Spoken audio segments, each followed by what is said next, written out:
today I'm gonna spend the entire rest of my day here in Serendipity. I've been waiting for this all week. There's so much to do. As you can see, it's still really messy here. I haven't finished cleaning up, and my to-do list is pretty long today. I'm not gonna get to everything, but that's gonna be okay. As long as I can get to some of the most important things. I want to prune my grapevines, fix some trellises, and by fix, I mean like make them more whimsical using the grapevines. I need to start some seeds, plant onions, top the containers with compost, spread some red regular worms around, prune my fig trees, harvest a couple of snacks for later today, reattach the shade cloth up there. It came loose off of one of the poles, so I need to go up the ladder and fix it again. Trellis my roses because they're going crazy. They're growing so beautifully. Trellis some tomatoes because they're starting to flop over. Direct sow some seeds, and that's about it. But I think I'm gonna start off with the grapes right now. Let me clean this up first. I can never get work done without just showing you what it's looking like so far because things are changing so quickly, and I know I'm gonna get distracted when I have to get work done if I don't look around first. So we're gonna look around first. You need to see this dwarf Cavendish banana. This is Kiki's offspring, and it's gonna flower for the first time. A few days ago, I remember coming out here and I was like, the leaves are starting to look very, very different. And you can start to see that's the beginning of the flowering stage. And in a few weeks, we should have the little flower stalk coming out. And because it's in a new microclimate, I'm pretty sure that this year we're actually gonna get bananas. We're approaching our last frost date. Is it last frost date, first frost date? I don't know. During February, we still run the chance of there being a frost that comes through. Last year, it was hail.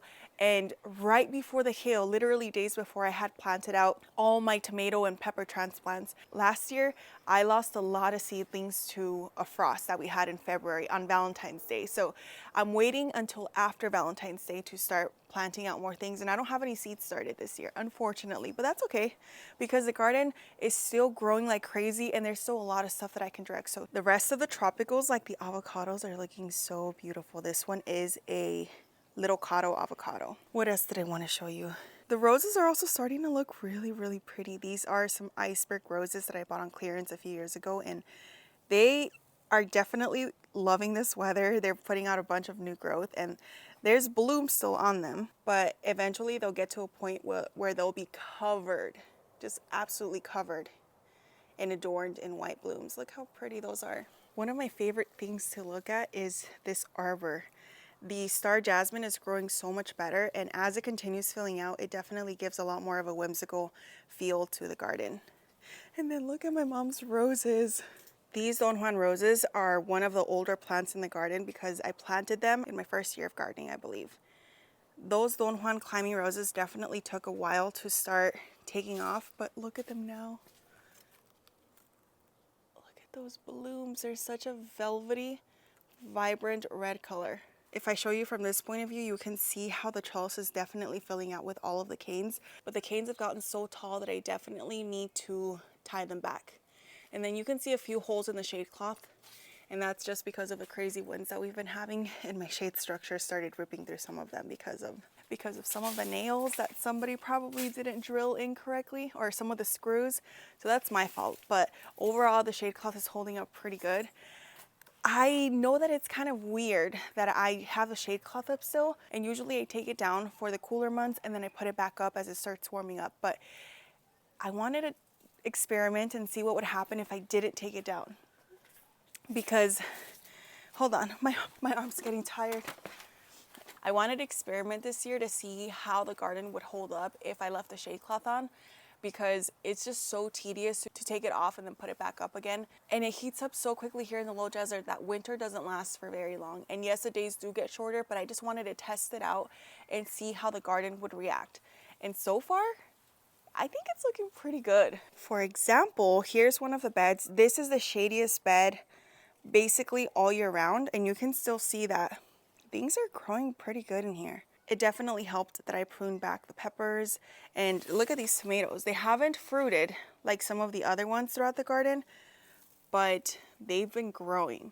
They've been growing and growing and growing, and I know that as soon as it starts warming up just a little bit more, these are going to be covered in clusters of tomatoes. But in the meantime, they've been loving this spot. That's even with having a 50% shade cloth above them. And then I also have things like these pumpkins that are still alive that usually would have been torn to shreds by now with all the windy days we've been having. And then recently I planted out this garden bed and you can see all the things starting to sprout. These tomatoes didn't really even care that I was blocking out half of the light because look how massive they are. And then same thing over here. These tomatoes don't really seem to mind, but I will say that this whole portion of the garden does get a little bit more morning light. But look at those clusters. That is beautiful. The peas are looking pretty great. And look at the garlic. You can see some of the light coming through and everything seems to be growing very, very well over here. There's only one bed that I noticed a definite difference having the shade cloth up plus the way I planted things. This bed right here usually gets a ton of light during the summer months because the light starts coming in this way. But right now I'm noticing that everything that's back there is a little bit more stretching for light, and then everything over here, even though it's all planted at the same time, is looking beautiful because this had a little bit more sunlight versus everything back there that's a little bit more stunted. And then I think that also happened because we have the 50% shade cloth plus this massive eggplant right here that sort of started shading everything out. The rest of the bed seems to be doing really good for the most part. Here we have a bunch of kale. The beans are still hanging in there and they're still producing. I thought they were dying back by this point. Overall, I would say the garden looks really, really good despite leaving the shade cloth up. And I think maybe this wouldn't work in all places because whenever we go up north, I notice that it's way more like cloudy. So I think if you were to have shade cloth up there, the plants would probably be super stunted. But here in the low desert, it doesn't really get that cold. And even though the days are shorter, I feel like we still get quite a bit of sunlight. So that's probably why it worked out so well. So I haven't noticed that my plants are struggling or anything. I just feel like leaving the shade cloth up definitely slowed down the growth. Whenever it's really sunny, the plants start exploding like crazy. And right now they just haven't been doing that. They've just kind of been chilling and growing slowly. And that's actually been a lot more helpful for me because months of October, November, and December are the busiest for our family. I think I came out to the garden maybe once or twice the entire month. And same thing with January. We have a lot of like events to start off the year. And so I just get really busy. So the garden being slow in growth has definitely helped me out so that I'm not overwhelmed with the harvest and the upkeep. So I think I'm gonna continue doing this from now on. This year, one of my main goals is to have this portion of the yard covered in shade cloth as well, and to have the trellises completely covered in fruit, because I'm tired of looking at these dried vines. It doesn't look horrible, but I know that it can look prettier than that. I'm gonna start direct sowing my watermelon, Armenian cucumbers, all of the beautiful heat-loving climbing vines. That's gonna make the garden feel a lot more magical again. So anyways, with that, oh yeah, you know what else I wanted to show you? Look how beautiful those blooms are. I always feel like they look like delicate little lanterns. And I love them. So we should get some more blueberries this year. The fruit trees, it looks like they're starting to wake up again and they just fell asleep literally a few weeks ago. For example, this is my Florida Prince Peach. And look at those buds, they're already starting to break through. So that means that soon this tree is probably gonna be covered in peach blooms and they're gonna look so beautiful. And then also look at everything else that I've planted throughout these last few months. Like these leeks are looking amazing. They're growing so well. They already look like a huge improvement from last year's leeks. And there's a few things that have definitely self-seeded themselves, like these lettuces. But because I do have turf, anything that direct sows itself into the turf, I just rip it out. I've gotten a lot of questions about whether the grass here in the garden is turf, and it is turf.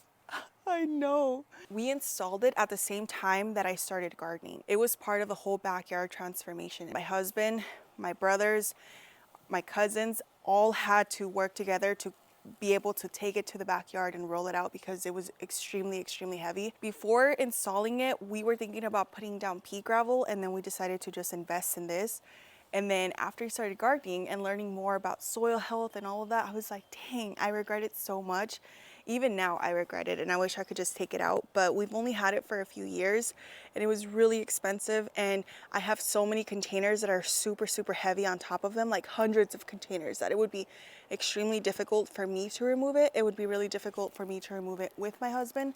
We would probably have to pay somebody to come out here and do it, and I don't know how much that would cost. It would probably be very expensive. And the reason that I have all of my trees and stuff in containers is because I never planned on having this be my permanent garden forever. Like, I want to keep this house and I want to keep a portion of this garden intact, but I always plan to take my trees with me one day whenever we buy a few acres of land, to be able to place them in the ground so that I can take care of them, because they've been with me since the beginning. And I don't know if that will happen, like if I'll still take them with me someday, or if I'll take cuttings from them and then propagate those and then continue to let the tree live, but also leave these here. I don't know. I'm getting super distracted now, so let's get started. First thing I'm gonna work on is pruning back these grapevines, because I know they're gonna start waking up any day now, and I need to get them pruned so that I can take the prunings and then fix my other trellises with them. But I need to go grab my gloves really quick and my pruners. I have all my tools ready. These are my loppers from Fiskars, pruners from Corona, 2 pairs of gloves, and then some butcher's cotton twine. So the reason I'm using this is to tie back some of the canes. And then I brought 2 pairs of gloves out, these because they're a little bit longer, and so that's gonna make it easier so that I don't get scratched up or anything. Especially because after I'm done with the grapevines, I want to move on to the roses, and the roses have thorns. So these work really good. I have 2 pairs of these. One of them was a little bit too big, so I went a size smaller, and these fit perfectly. So I think I'm going to start off with these. This is my flame seedless grapevine. I've been trying to figure out how to prune it over an arch, because a lot of the videos that I watch, people prune them, but they're on those wires that go like this horizontally. So the grapevine winds up being pruned to go like this. But mine has to go like up. Basically, what I've been trying to do is leave 2 main canes that over time are gonna get a lot thicker. And those are the ones that I'm gonna train to go like this. Just 2 of them. Last year I did 3 and I got so many great bunches, but the grapes were growing far too quickly for me to keep up with. And I would rather have less grape bunches, but have those grapes be bigger and have the bunches be like huge, versus having like hundreds of smaller grape bunches, because then it's harder to harvest them. They don't grow as big, they're harder to clean, and then it takes way longer to store them. So I want really big grapes this year. So this is what the bottom of the grapevines looks like. I have this cane, this cane, this cane, and this cane. The ones in the back are a little bit older. You can tell by the color because these look a little bit more vibrant. These look really pretty. So in the end, I'm just gonna choose whichever ones look the best to me. Last year, I didn't have a whole lot of canes to work with, so I just kept whatever I could hold on to. So the first thing I'm doing is looking at how long they are. They're kind of tangled up within each other and braided together, so I'm just trying to choose the thickest ones, and I can see that this one kind of goes this way. This is what the tops of the grapevines look like. So I think to make it easier on myself, I'm gonna start pruning back some of the smaller branches that I'm not gonna use. And I changed my mind, I'm gonna go with these gloves for now. So I wanna start cleaning some of these up. I don't know which canes I'm gonna pick yet. I'm pretty sure I might just stick with the ones that I trellised up last year. The first thing I'm gonna be chopping off are these tendrils. They look like this. They are so sturdy. This is what the grapevines use, almost like little fingers. They grab onto the trellises, and that's how they are able to hold themselves in place. Oh, some of these grapevines are starting to break dormancy. I'm gonna start chopping some of those off so that I can trellis the grape and place it in whatever position I want, because those are not gonna let me do that. Okay.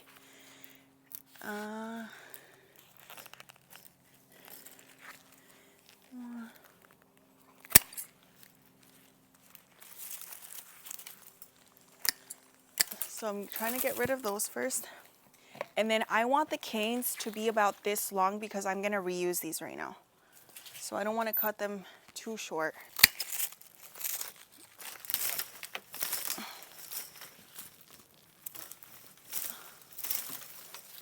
Oh, some of them are so long. Hold on, look at this.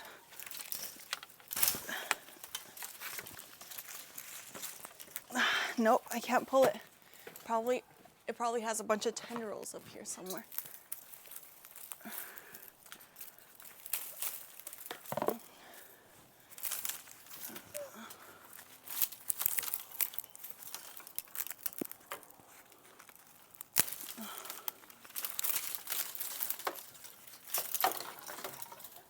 Keep in mind that I pruned these vines a few times, not as much as I usually do, but look how long these are. From there, Okay, anyways, let me keep going. Some pieces are gonna be way too small to use in anything. So those I wanna clean up.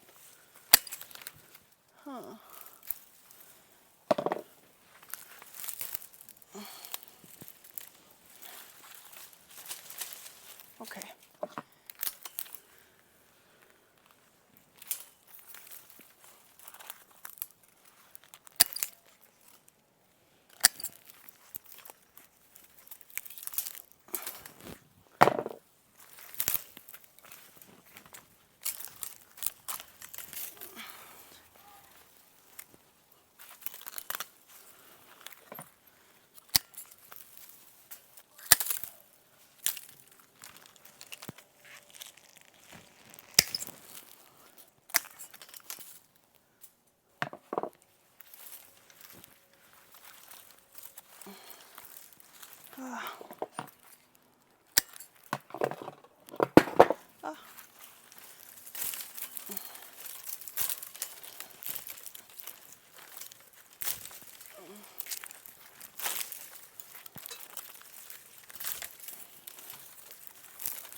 There we go with that one. And then this one, oh my God, they're so long.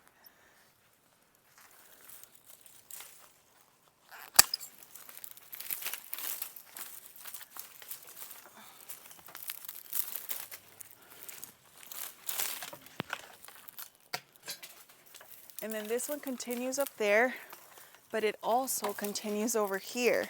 I only want to let these grapevines get all the way up to maybe the middle of the trellis because they're sharing the space with the other grapevines on the other side. So I'm just going to continue untangling them as best as I can and trying to keep the longer grapevines intact because these are going to look perfect on the other trellises.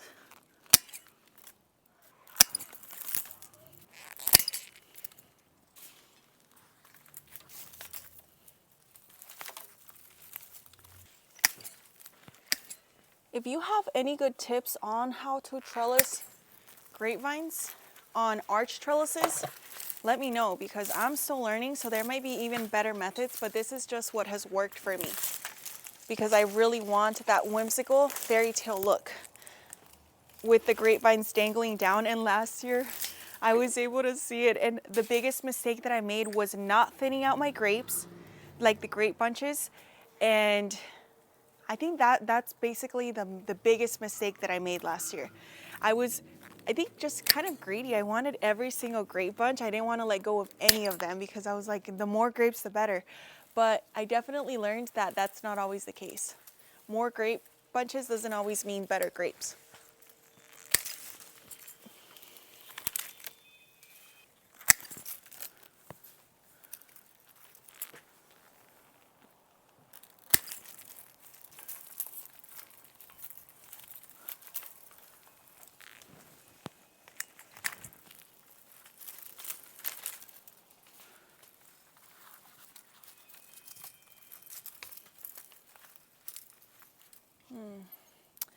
And then some of my string lights I attach to these grapevines, so I'm gonna need a, oh no, that one might be fine.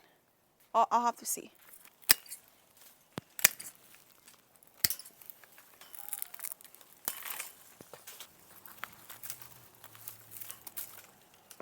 I've kind of cleared up this area a little bit better so that I can start to choose which ones I want to keep. Wait, but first let me see these.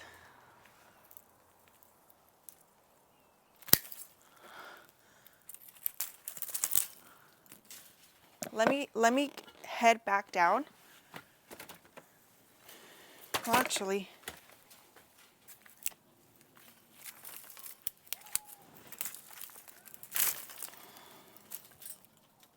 Oh my God, this one continues. Makes its way onto the trellis of the roses.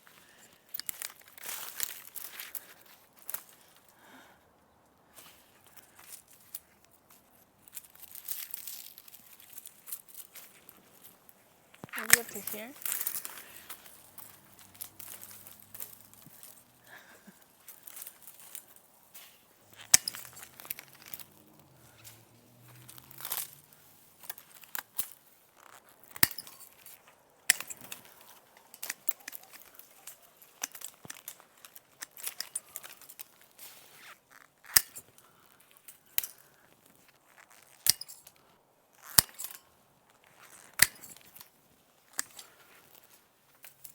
So now I have a better idea of how big some of these vines are. So let me bring you in closer. These are all the grapevines I've pruned so far.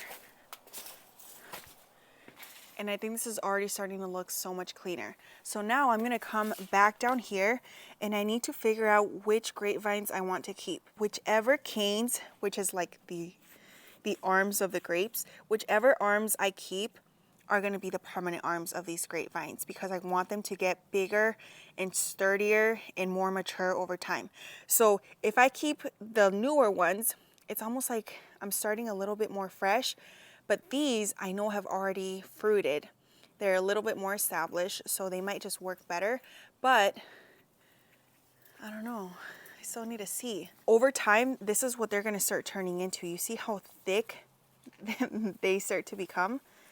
That's exactly what I want because then they start putting off these little fingers. I don't know the right term for them, but do you see how they have like little buds on there? Can you start to see that little fuzzy stuff? So that's where the new grapevines are gonna start slowly coming out, and that's where the grape bunches are gonna start forming. So I wanna make sure that the grapevines can continue to mature and get thicker and thicker so they can become more established and I can get a better production every single year. So when I look at these grapevines, I can see that these are the older canes because they look a little bit different in color. These look a little bit newer, a little bit skinnier. And I think I want to keep these still. I think that's probably the best plan for now. If I were to keep these other ones though, the good thing about that is that they start a little bit lower on the grapevine. The other ones start a little bit higher. And the ones over on this side also start quite a bit lower. And one thing that I like about that is the lower they start, the lower the fruit bunches start as well. Whenever I prune them up a little bit higher, the fruit bunches start up here. So keep that in mind. So do I want to keep the other ones or do I want to keep these? I don't know. I'm kind of tempted because I like how much these have grown, but I do like the position of some of these better. But I think in the end, I might still just go with these because some of the grape, I can start to see some of the little buds right here. So I can have the grape bunches starting at about this height, which isn't too bad. Would it be nice to have them start down here? Yes, but if there's any critters or anything, maybe that'll be easier for them to come across right here. Plus, if I do start them a little bit lower, new vines will start coming out a little bit lower too. And that might make it easier for me to access all these plants that are right along this edge. So, and then something else that I'm trying to keep in mind is how long are these? You can see these are becoming really nice and thick, and they've definitely grown super, super long. So I have a lot to work with. But the newer canes have also grown quite a bit. Look at those. Those also look pretty good. Okay, I think I'm gonna stick with the old ones though. I think that's what I shall do. I'm sticking with the old ones. I've made up my mind. So I come in here and I cut that off. And then I come in here, this is the other new one, and I'm gonna cut this off too.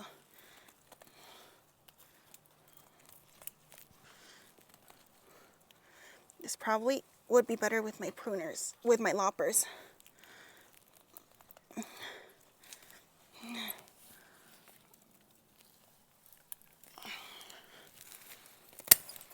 There we go. So now I can take these, and I want to leave them intact as much as possible so that I can use them for my trellises. Oh, and then here's where I've tied them. Whenever I tie them to the cattle panel, I always try and leave it pretty loose because the grapevines will thicken over time.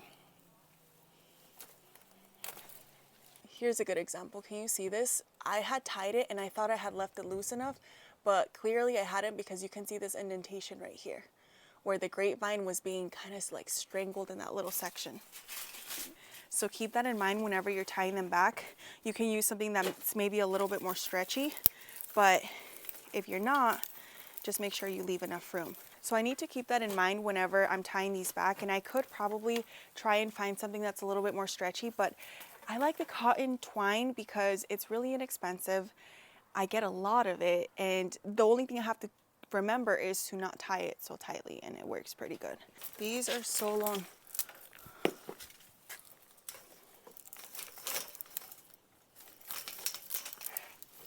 Once I've selected the grapevines I want to keep, this is what I'm looking for. So you see, this is going to be like the arm. That's not the correct name for it at all. And keep in mind, the way I prune the grapevines in Serendipity may not be the most proper way or the best way. I'm still learning. But this is what has worked for me because I've watched so many videos and I always feel so confused at the very end. And my brain can only hold on to so much information, so I forget what the correct terminology is. But we're going to call them arms and fingers, okay? Arms and fingers. The way it makes sense in my head is that this is going to be my arm. This is going to be my arm. And then this is going to be the first finger. And I want to cut like above the first little knuckle right here. You know? I don't know if that makes sense. So if this is my arm, do you see?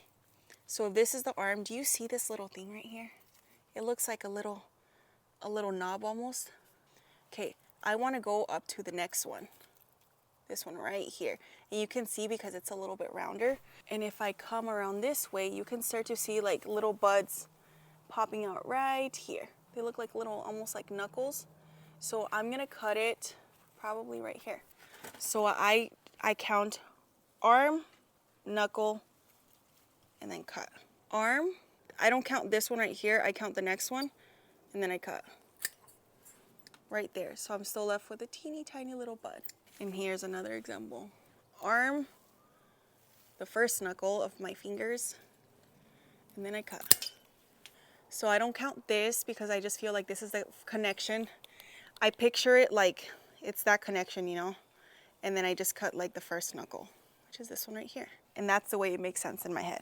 And that's how I got a ton of bunches last year. Arm, knuckle, cut. Something else I want to keep in mind as I'm pruning these is I want them to reach like up here, right here on the trellis. For this grapevine in the back, I want the piece that's going to be longer. Oh, here's another piece of the grapevine that I tied too tightly. No, I'm so sorry. Where is it? It's right here. Oh no.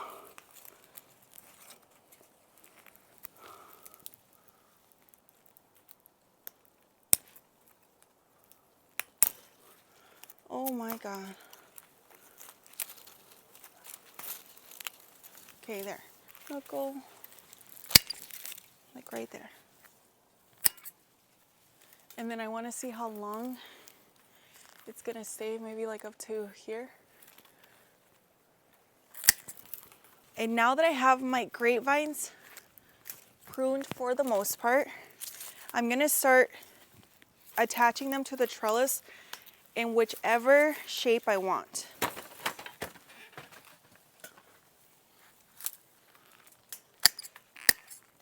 That's the position that I want my grapevines in. That way it's about a foot away from the edge of the trellis, because otherwise the grapevines over the summer start growing so crazy that they start putting the tendrils out this way, and they'll definitely take over all of the pathways if I let them. So I want to keep them as far away as possible while giving them enough room between the two main arms, you know? So just picture the grapevines like this. And then it has a few fingers like sticking out in random places. Now that I've figured out exactly where I want to place them, I can start taking my cotton twine, cutting off a good sized piece, and then I can just use this to attach the grapevine to the trellis. I'm gonna tie it kind of loosely because I know that these grapevines are gonna get thicker over the year. And then I'll cut off the excess. I'm tying them up right now because I cut off a lot of the dried tendrils, and then as they wake up again, they're gonna start putting out their own little tendrils so that they can start grabbing onto the trellis again. But now I kind of have them in the shape that I want. So even as they grab on, they'll basically keep themselves in this exact position. If I see any other ties that I feel like are starting to become kind of tight, I'm gonna cut those off. And then I'm gonna reattach the grapevine again in the exact place, but just leaving them looser.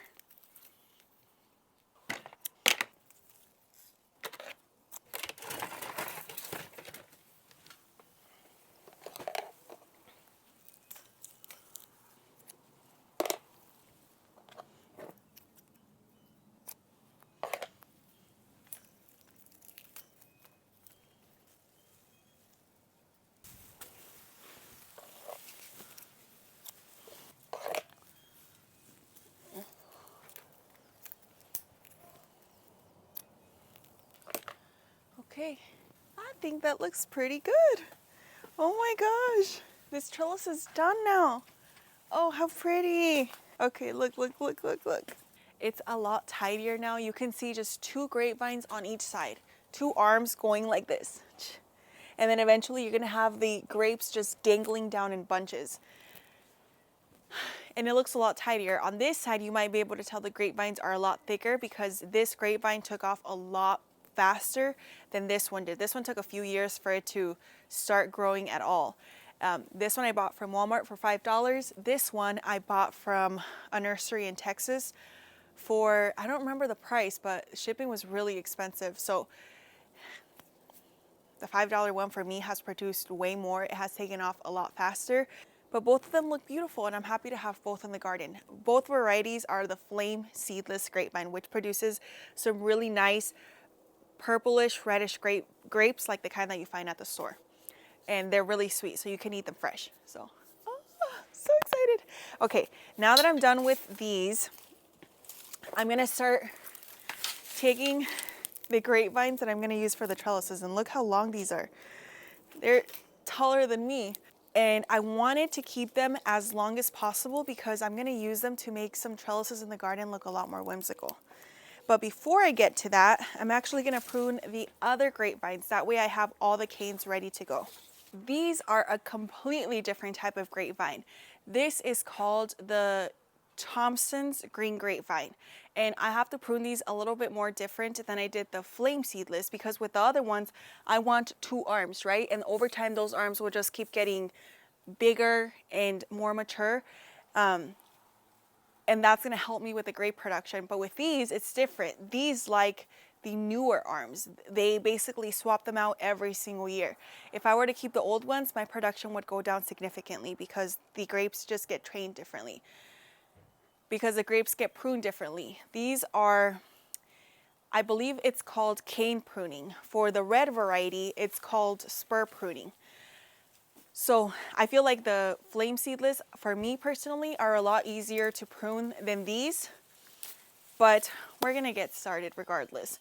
With these, I don't wanna keep the canes that I used last year. Those are gonna be a little bit too old. They're not gonna give me as much fruit.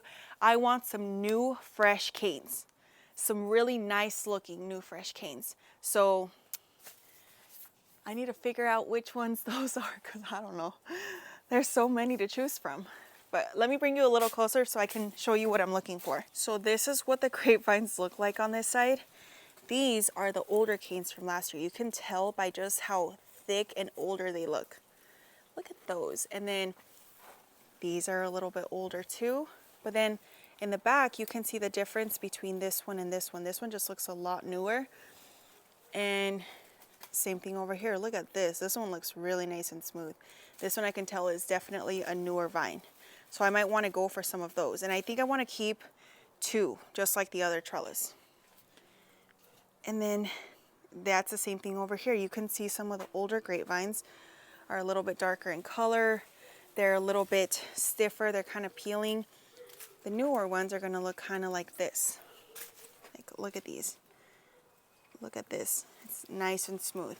So I want to make sure that whichever canes or like arms I keep are long enough that they can make it like halfway up the trellis. That way I get a nice shape to my grapevines. And for these, the way I've been pruning them is I'm starting to kind of develop a head right here, or like a fist.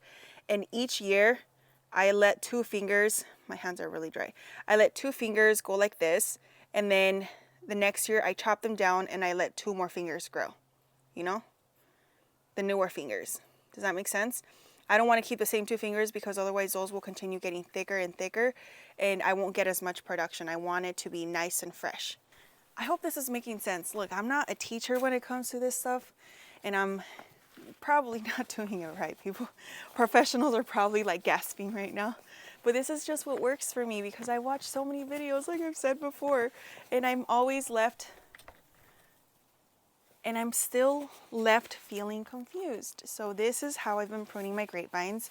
And I'm gonna show you, I need to show you what they looked like last year, what the grape bunches looked like last year, because I finally got the effect that I was going for. Because the prior year, I tried pruning them all the way I've seen before, where I prune them like this, and I got a little bit of grape bunches down here, and then a bunch more vines shooting straight up, and those were nothing but leaves. So now that I'm pruning them differently, I'm getting bunches all across the arch trellis. For this grapevine, I'm gonna get rid of this one, and I'm gonna get rid of this one because these are a little too old for me. And I think I want to keep the one in the back, and I think I might want to keep either this one or this one.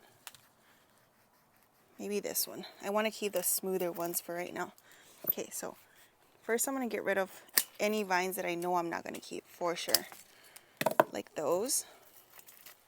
With the cane prune grapevines, I'm definitely going to need to use loppers because I can't do it with my hand pruners. It's going to be way too difficult. You see this one right here? This one's got to go. There's no way I'm keeping this one. Right? Wait. Let me double check first. If I were to take off this one, that one. Okay, so I think I'm going to keep this one and this one because I think these look the best. And then I'm going to get rid of these 2 and this one right here. Yeah, I think that's the plan. So first,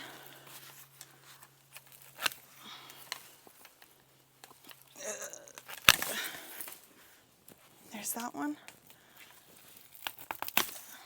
And then this one. Okay, and then let me cut this one. Let me separate these 2. That way it's easier for me to clean up.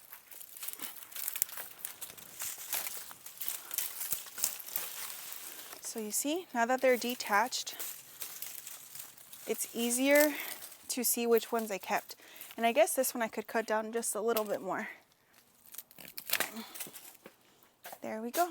And same thing with these. And now that I know I'm not going to use these for this year's grapes, I can start trying to untangle them. Oh my God.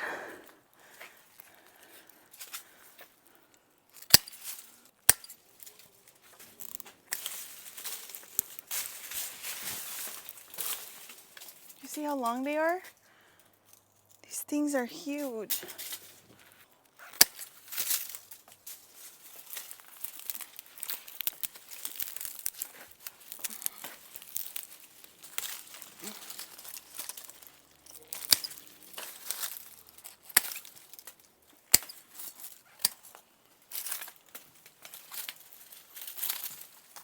Dun, dun, dun, dun. That one goes all the way up here. I'm gonna have to get back up on the ladder because there's a lot of places I can't reach. But I got the bottom portion cleaned up for the most part. Untangling the grapevines is definitely one of my least favorite parts.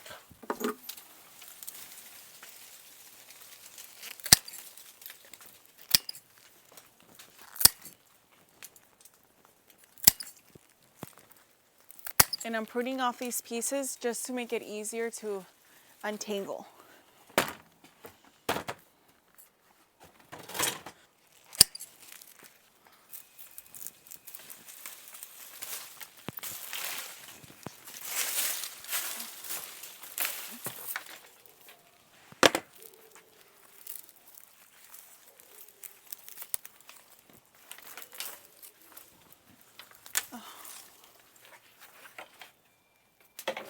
I think I can do the rest of this with my hand pruners. I just want to make sure that I don't chop down the vines that I'm keeping.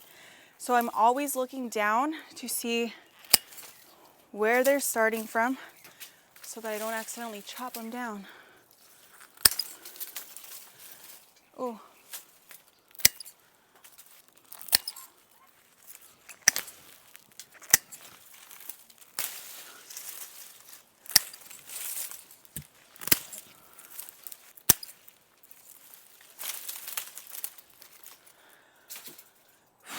This is gonna take me a while. Oh my God, okay. I'm just gonna work quietly for the next like 30 minutes to untangle this mess because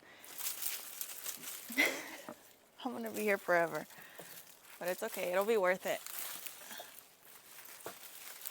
This would be a lot faster right now if I wasn't trying to preserve these grapevines for my trellises.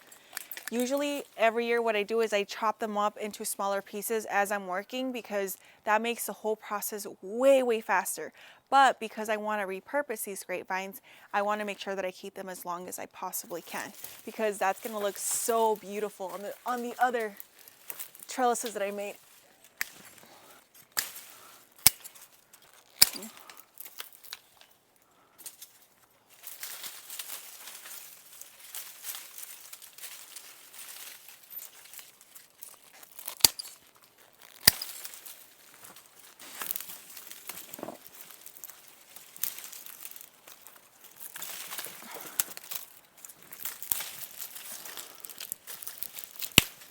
Oh.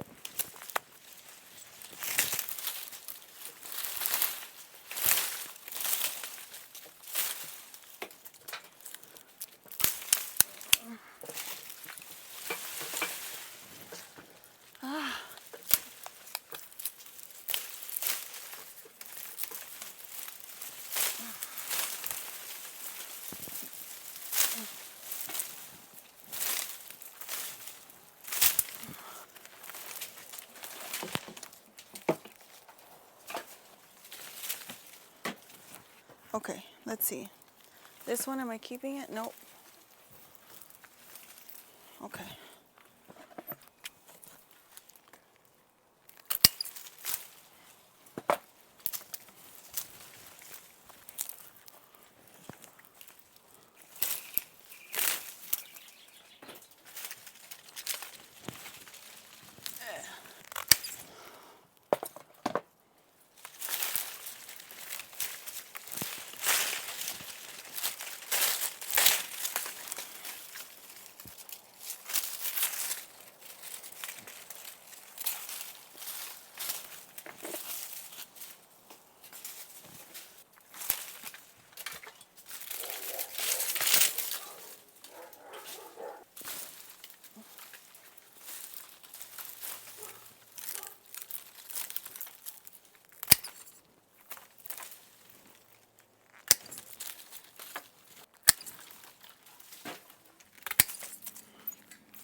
Ow!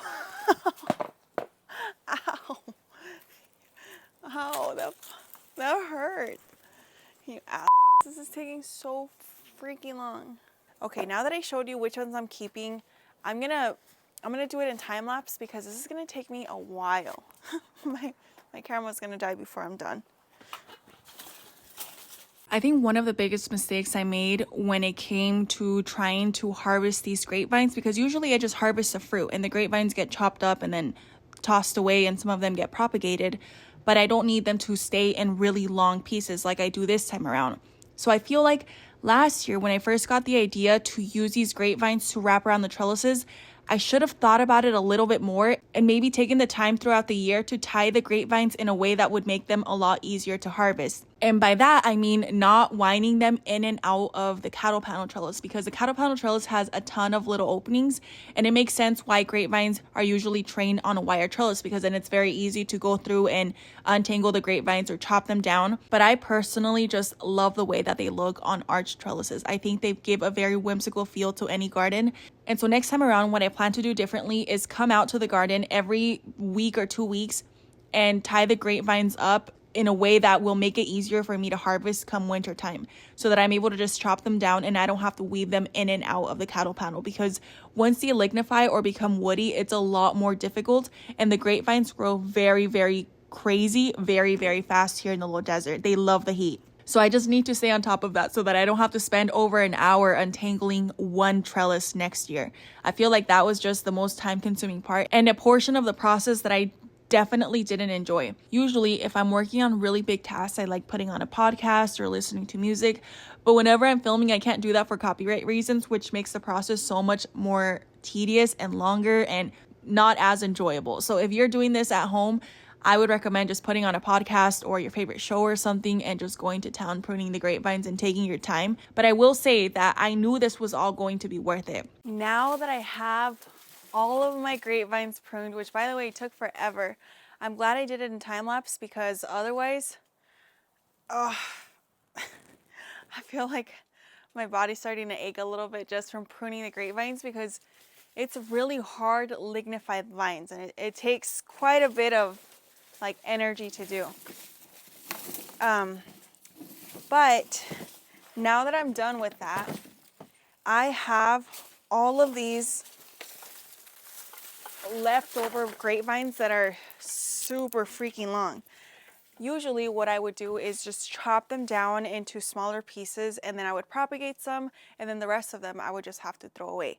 But this year I'm doing something different. Instead of getting rid of them, I'm gonna use them as like material to add some whimsy to the DIY trellises that I built like 2 years ago probably at this point. Let me show you what they look like first, and then I'll get started with these. But basically, I'm not gonna throw these away. I'm gonna reuse them. Pardon me. Jesus. These are the trellises that I'm talking about right here. They're really, really beautiful. I love the shape of them, but I don't like the metal that you can see. That is called remesh panels. I use them to make some arch trellises, but I like these way better because I can line my pathways with them. They're pretty sturdy, like they're super, super sturdy, and they've trellised so many things, but I just want to make them look like they're part of the garden, you know, like they've been here longer than I have. So I'm gonna use the grapevines to achieve that look. Oh my gosh. So first, let me clear up this space just a little bit. And I have a pumpkin vine on here, but it's getting powdery mildew. And I'm gonna start some more pumpkins in in like 2 weeks. So I don't feel too bad getting rid of these right now. They held on for a while. They didn't produce anything. Maybe they can still produce something, but at this point, I've moved on. I'm probably only going to have enough grapevines to do 2 trellises this year, and then next year I'm going to work on the last 2 that are in the back. But I want to do the first 2 because I'm really, really, really adamant about having symmetry in the garden. I just feel like it I feel like it helps the garden look a lot more polished. And so if that trellis has the grapevines, I want this one to have the grapevines. And then I can do the next 2, and even though all 4 aren't going to be the exact same, I won't mind quite as much. Plus, the back 2 trellises have my tomatoes growing on them right now. So it's going to be a lot more difficult to attach the grapevines with so many plants on them already. This one is like perfect. Oh my gosh, and there's so many eggplant. It's massive and it's starting to put off so much fruit, so I don't really want to mess with it too much right now. Oh, but I do need to, but I do need to move it out of the way a bit so that I can get a good look at the trellis. So this is gonna work as my skeleton. Now we just gotta go ahead and decorate it a little bit. Ooh, there's one vine that's still intact, so maybe I'll just leave you right there. Let's see if you can come back. I'm gonna start grabbing the grapevines that I pruned, and I want to clean them up a little bit. You can see these little portions sticking out. So all I'm gonna do is take my pruners and snip those off. It's gonna make it a lot easier for me whenever I start weaving them into the trellis. For this project, all I'm gonna need is just the long pieces of the grapevines and then anything to tie it to the trellis. I'm gonna be using the cotton twine. The good thing about these remesh panels is that they have sections. Plus, I had added more wire when I first made them. So now all I have to do is wind the grapevine around.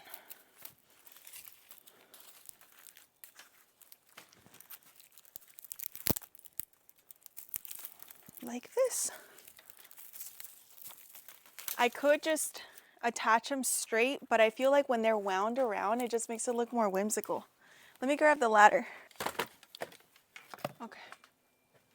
So see, I can go like this. Oh. And go around.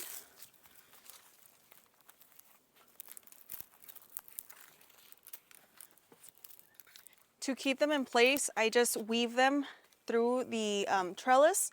But if I feel like they're not staying, that's when I go in and tie them up. But right now, you see how easy that was? And already it looks so beautiful. So let me keep adding more. What's really gonna help is working in layers. Clean up the grapevine. Oh.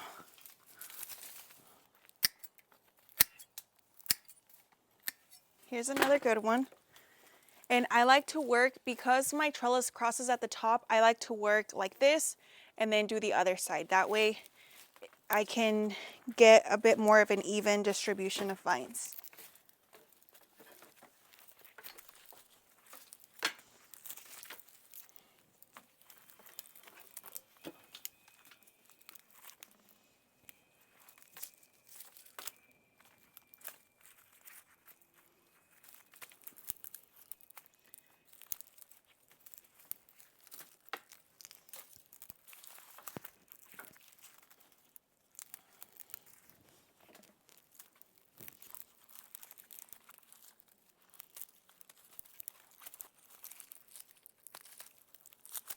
You see how it's starting to take shape a little bit? Okay, so let's keep going. It also helps to use the bigger ones first. That way they start to form the base of the trellis.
I need to add some right here. It's gonna be a very repetitive process, and you can be as creative as you want. I just think the more intricate they look and the more grapevines I add, the more whimsical the garden's gonna feel.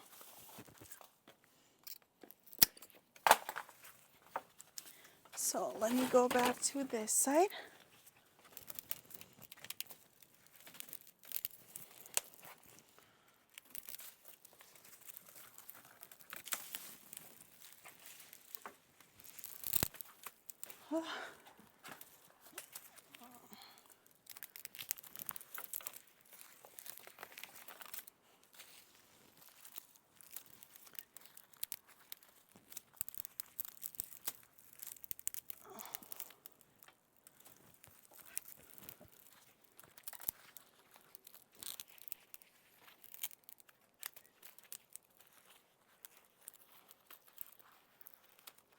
Okay, so far I haven't had to tie any of them down, but look how much more beautiful they look so far. The trellis is already starting to look so much better.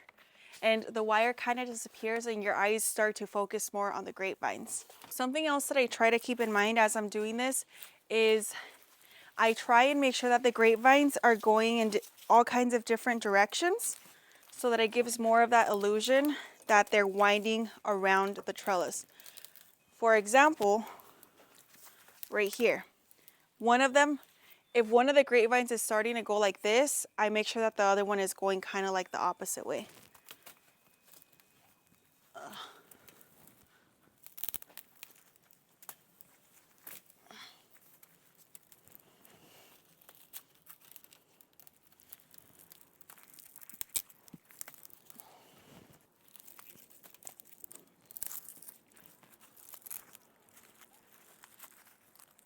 And this is also going to help to make the trellis extra, extra sturdy. Here's another good one. Oh, where's my pruners? Oh no, over here.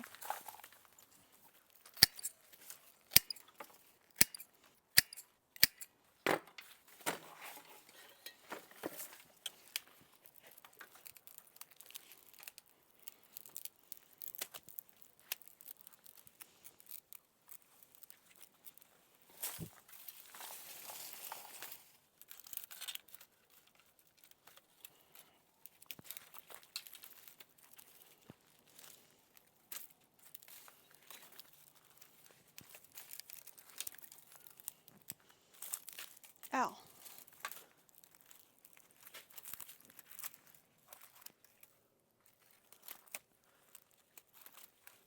Keeping the vines a lot longer has definitely made it way easier for me so that I don't have to tie as much. There's enough tension on the trellis to keep them in the shape that I want. But look how pretty they look already.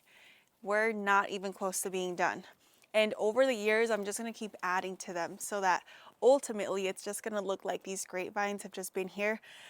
One thing I do want to keep in mind though is I don't want the bottom portions of the grapevines to touch the soil, because if they do that, there's a chance that they could root. I've propagated grapevines before, and as long as they're in soil, they can start sprouting roots. And I don't want these to be alive. These are just meant for trellising because otherwise they will take over the garden.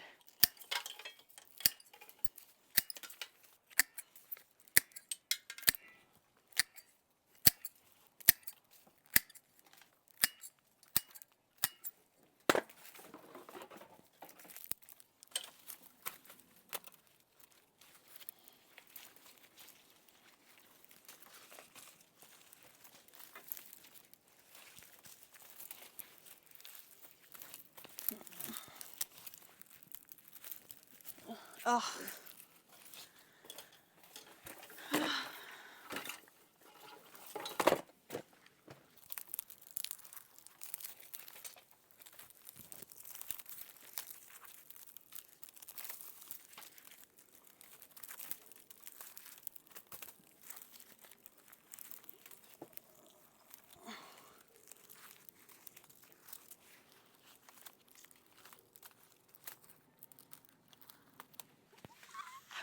Oh my God.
Once the really thick vines are in place, it's going to be a lot easier for me to start taking thinner vines and weaving them throughout so that I can start to make things look a little bit thicker. And then this is when I start really making it look more polished and full. But this is why I like using the thick vines first, because those are a lot harder to wind around. The thinner ones are a little bit more pliable because all of these are lignified, but they're just easier to work with. And lignified means that they've just kind of stiffened over time. You know, they're kind of woody.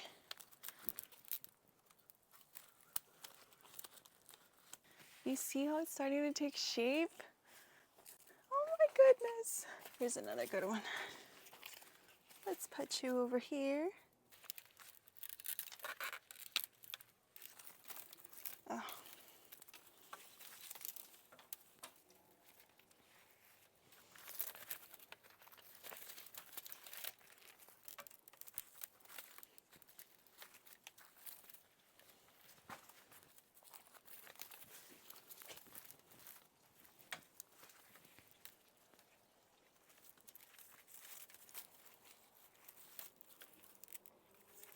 I'm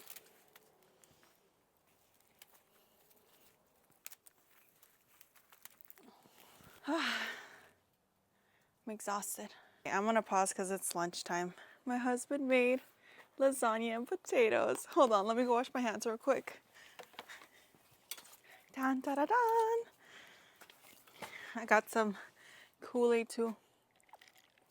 Usually I don't notice how exhausted I am until I pause, and that's when like my body starts hurting. One thing I've told my husband is gardening makes me feel tired, but it feels amazing. It feels like a good type of tired. I could do anything else in this world and I would feel tired, and I feel like it would be a stressful type of tired.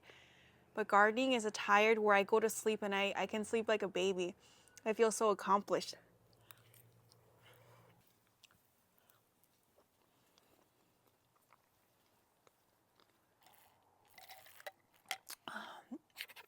This feels awesome.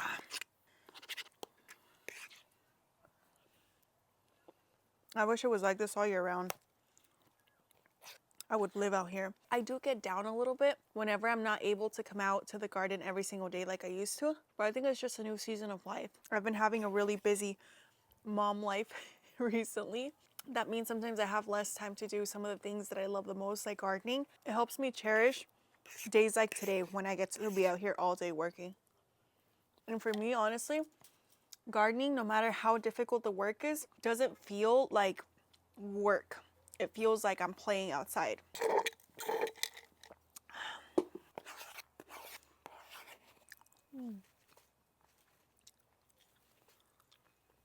I wasn't too worried about starting seeds for peppers and tomatoes because I have so many tomatoes in the garden right now. The plants have done wonderfully throughout the winter, and I feel like they're just going to be pumping out so many more tomatoes in the next few weeks. And so if I started more, I would have nowhere to plant them. Instead of stressing myself over that, I feel like I've just had this mentality of, okay, if I don't start seeds, it's okay. I'll just direct sow as much stuff as I can. That makes it less stressful for me too, because sometimes I only have 5 minutes to run out here and just take a quick look around and then go back inside because I'm editing or I'm cooking or I'm baking, or I have to go take my kids to appointments, or I have to go pick up my kids from school, or I have to go get groceries. There's just so much to do. And so sometimes I don't have enough time to be taking care of seedlings. But I'm glad that I'm able to run out here and just throw a few seeds in the ground and then run back inside. Things will still grow. It's a little bit more of like that chaos gardening. But also, I've been gardening for 3 years now. So some of the plants that I have in the garden right now have perennialized, or basically been alive for a couple of years versus being alive for just a few months, like some annuals. For example, I have a couple of pepper plants throughout the garden that I planted last year, and I haven't done anything to them, and they're alive right now. They're going to start flowering soon. And in the next few months, all I'll have to do is just prune them back, and then they'll just keep producing for me until they die or something. But if I keep taking care of them, then they'll keep growing. And that helps me out because then I don't have to start more seeds for certain pepper varieties because they're already in the garden. And same thing with an eggplant. I have a lot of eggplant in the garden right now, and I didn't plant any of them. I don't have any starts. They were planted last year. They stayed alive. I took care of them, watered them, pruned them, and now this year they're loaded with fruit again. So that's something that I do really enjoy about living in the low desert, is that though it gets super, super hot in the summer, during the winter time, it's not really winter. I feel like we can't call it winter because technically it doesn't get cold enough for it to feel like winter. And that helps me out in the garden because things just stay alive with minimal help from me. One thing I want to do this year is purchase a little outdoor table with just a few chairs that I can plop right in the middle of this arched tunnel.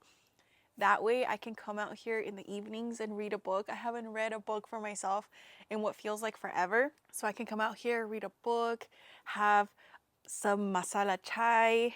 I can come eat breakfast out here, eat lunch out here, have a little date night with my husband. Oh, it's so cute.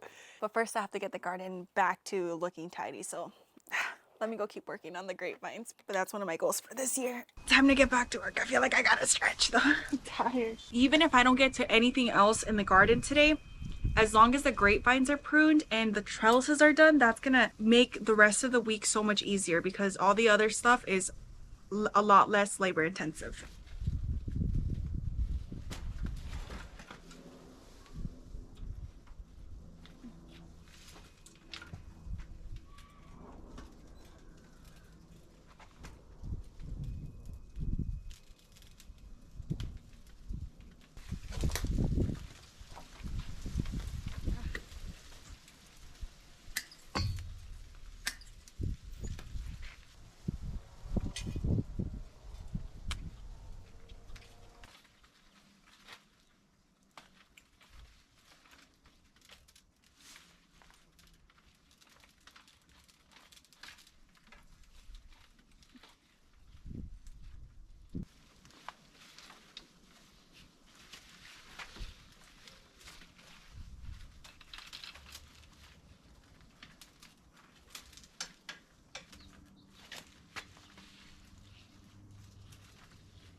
At this point, I'm done with the first trellis for now. I think I need to pause because I want to work on the other one that I started on first because I want to make sure that they're a little bit more symmetrical, and this one's getting really full, the one that I've been working on today, and I want to make sure that I make them as even as possible.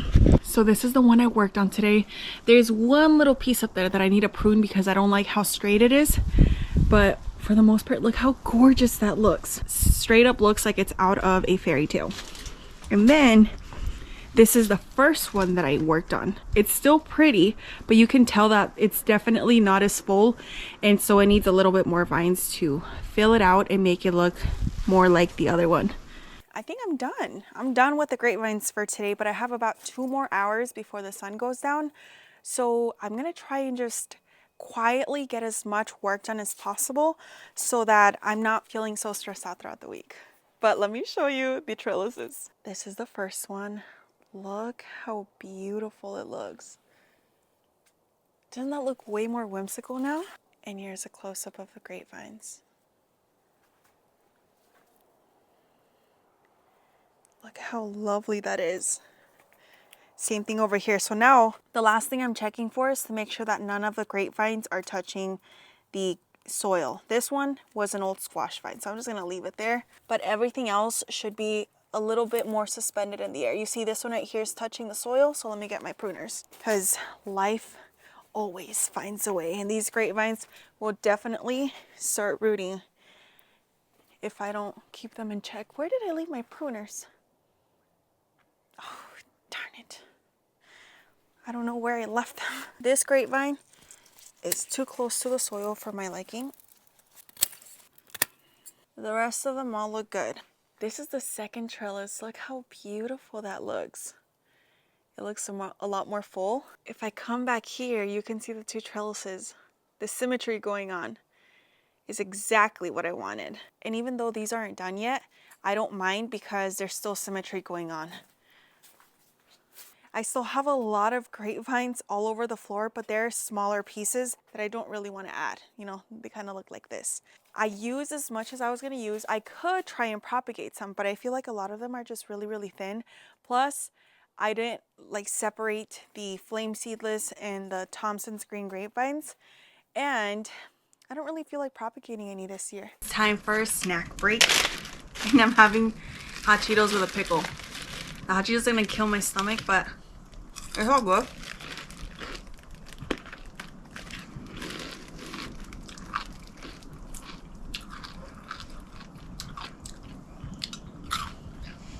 You work hard, you play hard.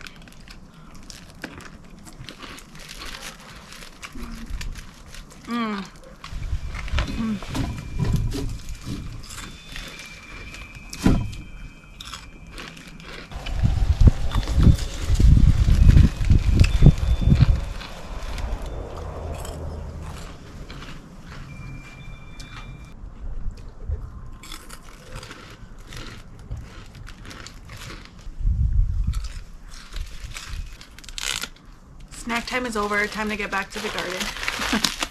It was so good. You know what that reminded me of? That reminded me of the paletera days. Did you ever wait down the paletera to ask for hot Cheetos with a pickle on a hot summer day and then a icy Coca-Cola? Oh my god. I don't have any soda right now, but that sounds so freaking bomb. I love being outside. I'm gonna tidy up, and then if I have enough time, I'll take care of the roses. But look at this. I finally got to harvest a snake in the garden. This is a python snake bean, I believe. I think it might be taller than me. Yep, it's taller than me.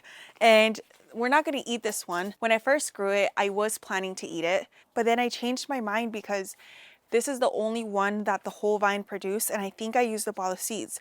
So instead of eating it, I decided to do what I used to do when I first started gardening, is if a plant only produced a little bit, I would leave that on the plant and then I would let it mature, and then I would save the seeds and then plant it again the next year, and then that's when I would get harvest. So I'm pretty sure we're gonna get a good amount of seeds from this python snake bean, and then I can save those and plant them again this year. I am terrified of reptiles, so whenever this was growing in the garden, when I first noticed it, I remember I was a little bit freaked out by it because I didn't realize that's what it was. And then after that, every single time I walked through the garden and I accidentally bumped up against it, it freaked me out because it totally looks like a snake. So anyways, this I'm gonna bring indoors and I'll just cut it open maybe tomorrow. The remainder of the grapevines I'm gonna toss out.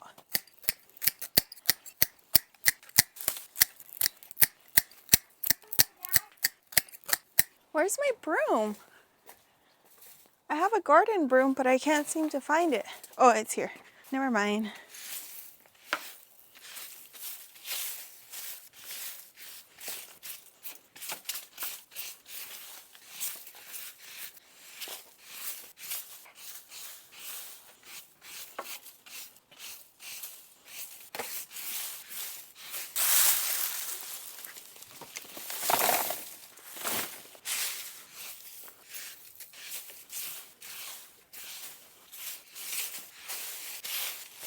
Now that the main pathway's clean, oh, it feels so good. I need to do the smaller pathways. But first I think I need to put some little guys back into the garden beds. Because it's been raining, there's red regular worms that have tried to escape. Before I get to the worms, I'm gonna try and get these peas to go back up onto the trellises.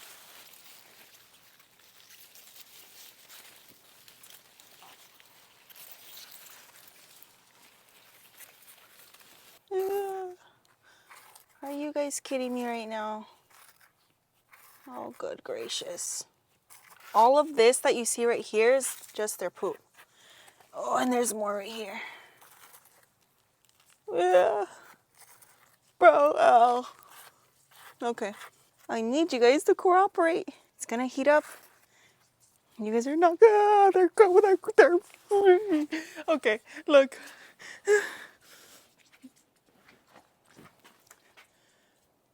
This is what they look like.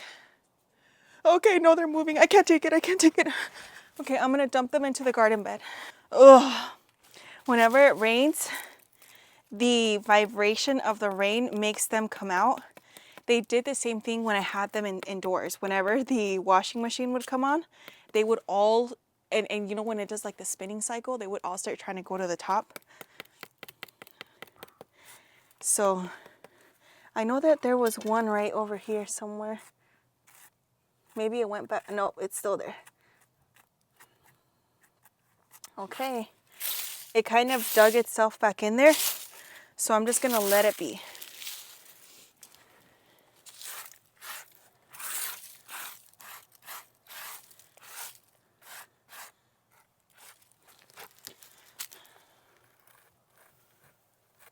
Okay, yeah.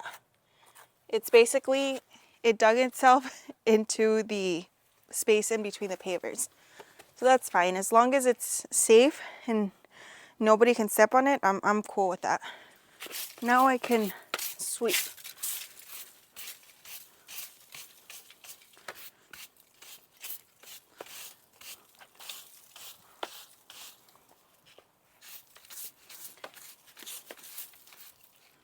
Oh, no. No, all right, okay. Usually it's a lot faster to use a leaf blower, but because of the worms and the recent rain, I like sweeping so that I can keep an eye out in case I spot any more. That way I can put them back into the garden.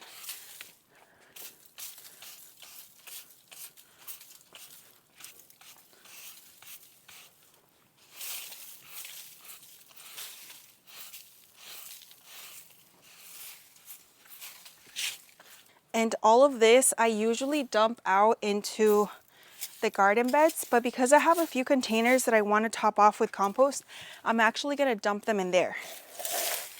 Because later this week I want to add more worms to the garden, and I have some in my garage.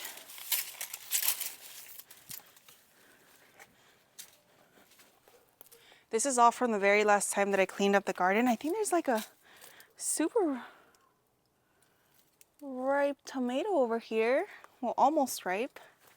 Oh my God, there's so many tomatoes and they're such a good size. What the heck? All of this is leaves. I'm pretty sure I'm gonna find a ton of worms under here. So I just gotta be careful with that. But the rest of them, I'm gonna put them into my little gorilla cart and I'm gonna take them to the other side of the yard. But I need to pick out all the trash. And the labels that I can just reuse.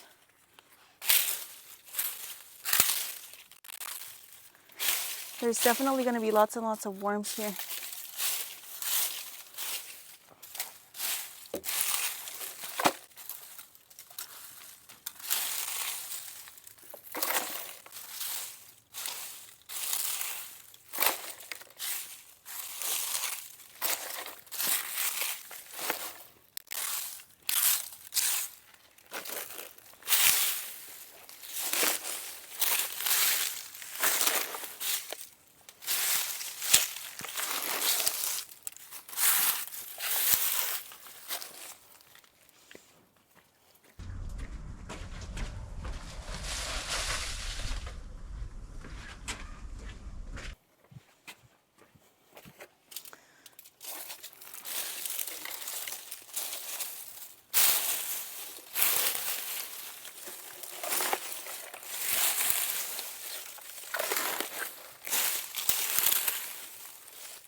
Oh no, there's a worm.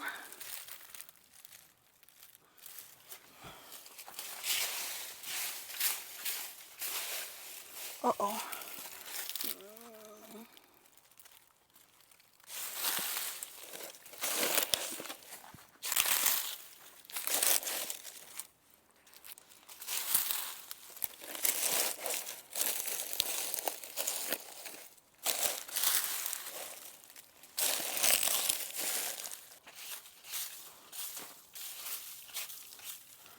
Uh-oh.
I'm not done yet by any means. I still have all of Fig Alley on the other side of the yard. I still have all of Citrus Lane that I need to clean up. But the sun is gonna go down soon, probably like in the next 20-30 minutes. And I feel exhausted, like beyond exhausted. So I think I'm gonna call it a night for today. I got to do a lot of things on my to-do list. Well, actually, let me take a look at that. Okay, Levi, let's see what I got done today. I finished pruning the grapes. I fixed the trellises. I did insert seeds. I didn't plant onions. I didn't top the containers. I didn't spread the worms. I didn't prune the figs. I didn't harvest any snacks. I didn't reattach the shade cloth. I didn't trellis the roses. I didn't trellis the tomatoes, and I didn't direct sow any seeds. But that's okay because we still have the rest of this month. We have the rest of this year. And you know what? Usually that probably would have made me feel super stressed out that I didn't get everything done that I wanted to. But I'm grateful for the things that I did get done because it was a lot of work and I got it done all by myself. That's a huge accomplishment. So I feel happy. I feel happy and tired, but mostly happy. And this just means that I'll have more stuff to do the next time I garden, which is always a lot of fun because if I were to have finished everything today, then I would have nothing to do next time. So I just gotta look at it that way. Anyways, thank you so much for joining me today, and I hope you have a wonderful rest of your day. Bye.